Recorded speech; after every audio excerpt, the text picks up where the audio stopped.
like out the box like Citizen Kane jumped out. And I knew how much it meant to Preston because I had talked with him when he was doing Best Man movie in Buffalo. And so I knew how much was riding on it. We all knew. And it was really, when they came and tried to blindside the thing, you know, it was pretty clear what was going down.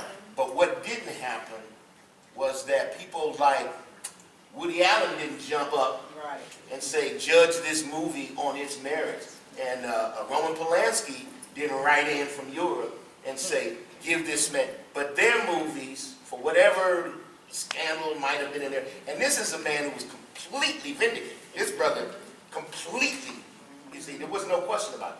But that, and the other part of it is, let's be real, you know, there's a lot of black people that jumped on that bandwagon. Oh, absolutely. So you know, it's just about, you know, nothing about, you know, ain't nothing like the real thing.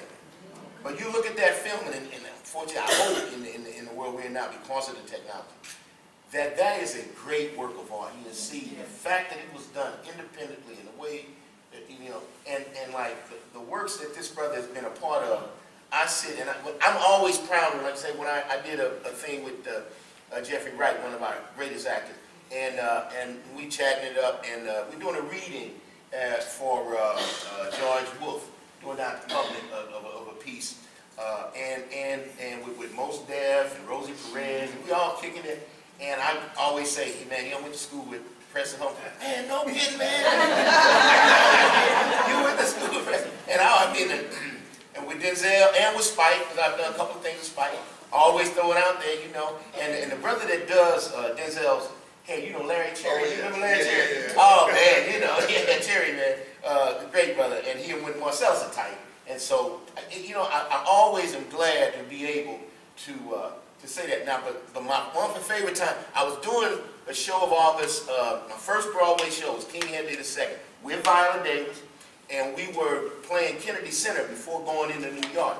And Preston came to see the show and sent me a note backstage and said, hey man, I'd like to see you.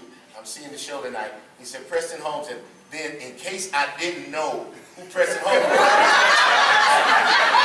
he wrote in parentheses, Ouija.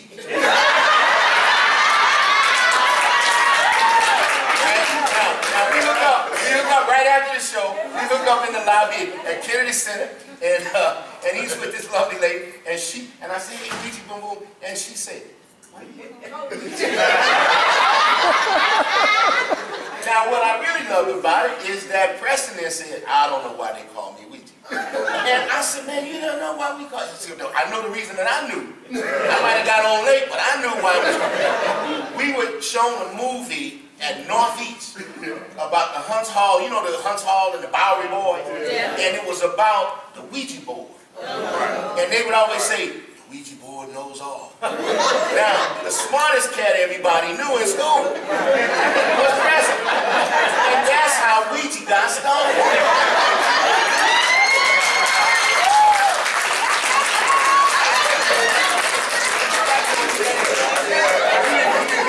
And you still, because everybody else knows they got their nicknames and something bad.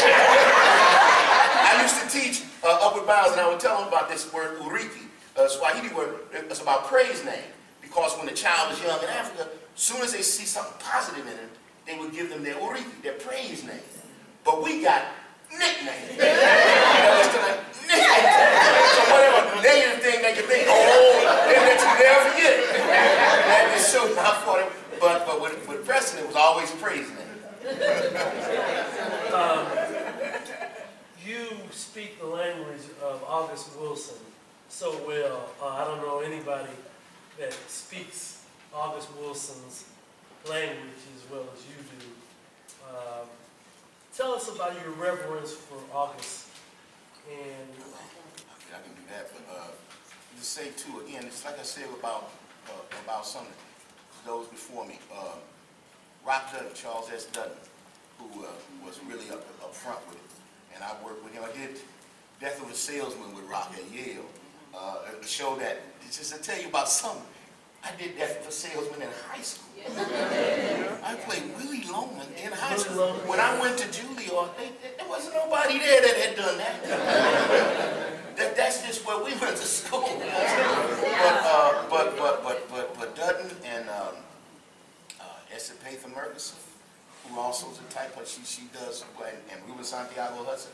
But to be in that number of the celebrated Wilson actors, is I'm most proud of it. And to meet August in the scene, he was, you know, one of my favorite August Wilson stories is he wrote a paper in junior high school, I guess it would be equivalent to junior high school, about Toussaint Louverture and Desailly and about that.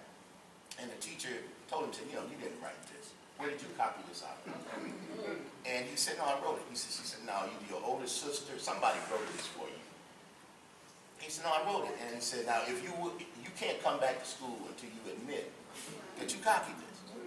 And August never went back to school. Now, he couldn't tell his mother he didn't go back to school. So every day he would get his lunch made. He'd make his lunch. And he would leave the house like he was going to school, and he went to the library. He went to the Carnegie Library in the Hill District. And he, for a while, I mean, it must have been a month or so, he just read his way through that library. And he went to the drama section looking to read stuff about himself, and he only had, he said he finished that pretty quick. But now he has added to that section.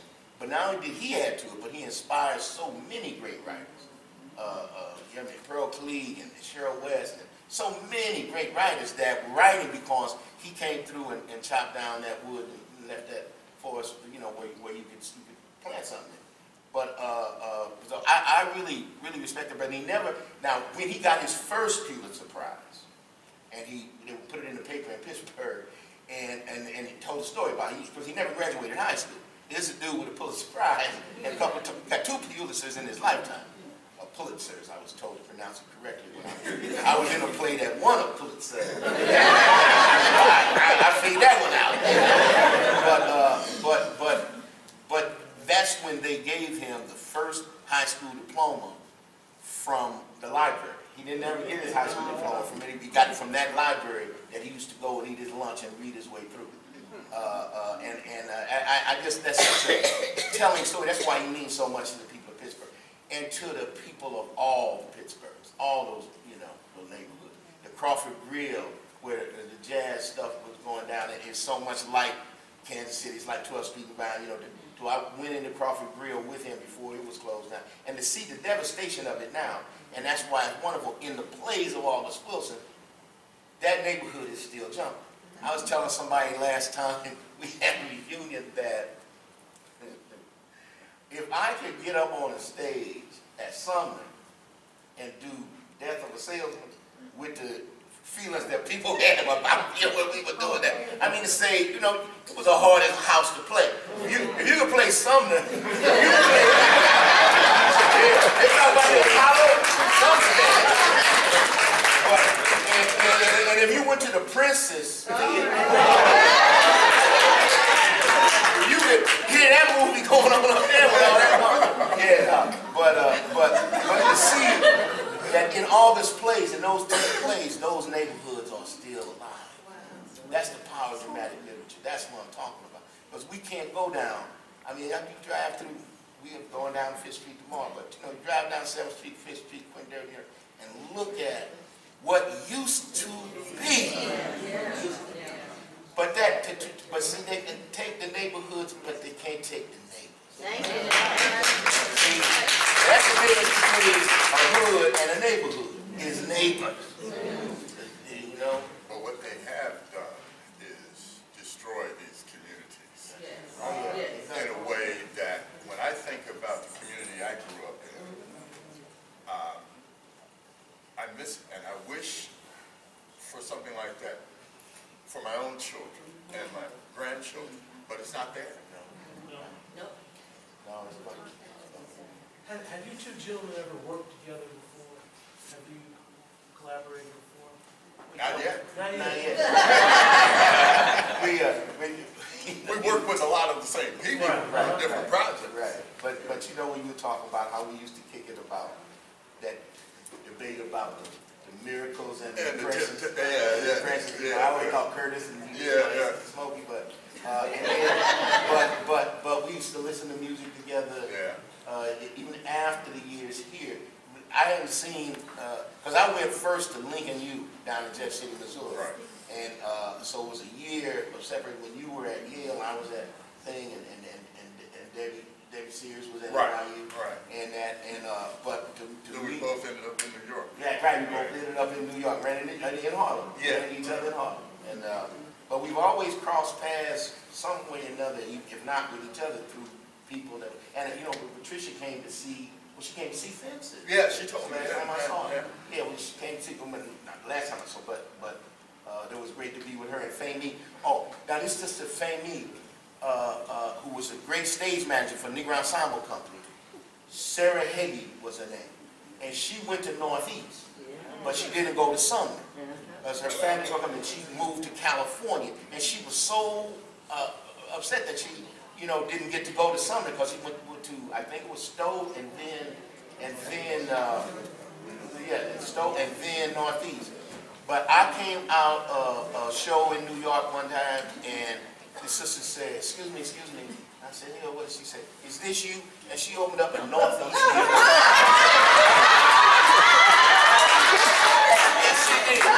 And I said, where you get that? You know, and then she told me her story, Sarah Hagee. But I had known her as Fahmy, a very famous stage manager for Negro Ensemble Company. But the people that cause of the neighborhood what he talking about, but that's gone.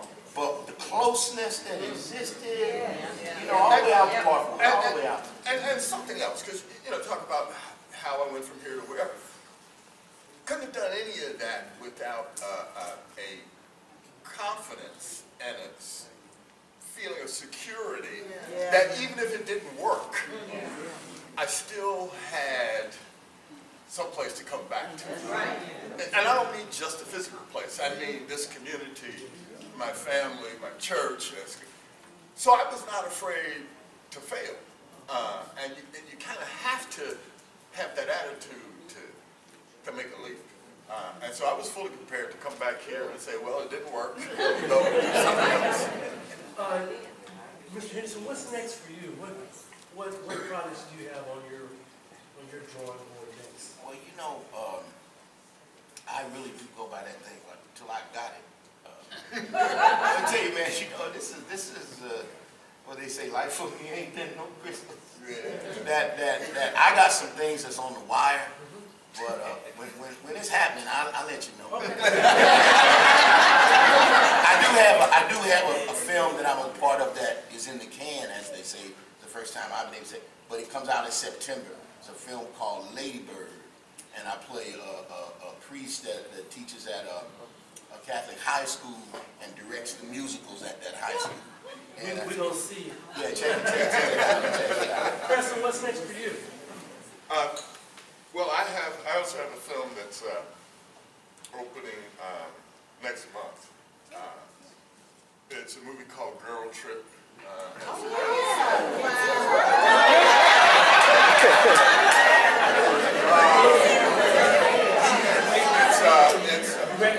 No.